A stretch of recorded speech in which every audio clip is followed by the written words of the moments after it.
रामायण की कथा में हनुमान जी का चरित्र अद्भुत और प्रेरणादायक है। लेकिन एक सवाल अक्सर लोगों के मन में उठता है, जब हनुमान जी अनंत शक्ति के स्वामी थे तो वे अपनी शक्तियां क्यों भूल गए, और आखिरकार उन्हें अपनी शक्तियों की याद दिलाने की आवश्यकता क्यों पड़ी। कहानी कुछ यूं है। जब हनुमान जी बाल्यावस्था में थे, वे अपनी शक्ति के बल पर सूर्य को फल समझकर निगलने दौड़ पड़े। उनकी प्रचंड ऊर्जा और शरारतों से देवताओं तक परेशान हो गए। तब इंद्र ने अपने वज्र से हनुमान जी को घायल कर दिया। वायु देवता, हनुमान के पिता, क्रोधित हो गए और संसार से वायु को रोक लिया। इससे जीवन संकट में पड़ गया।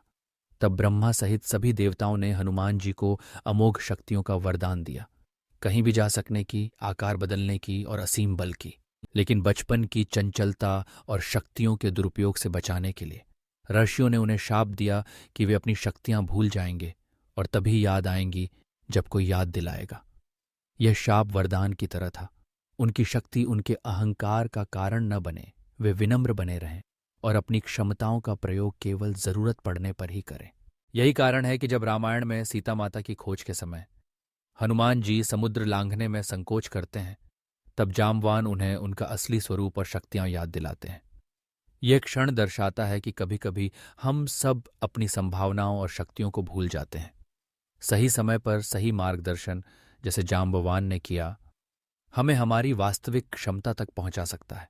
हनुमान जी का यह प्रसंग हमें सिखाता है कि शक्ति और योग्यता का उपयोग विवेक और विनम्रता के साथ करना चाहिए।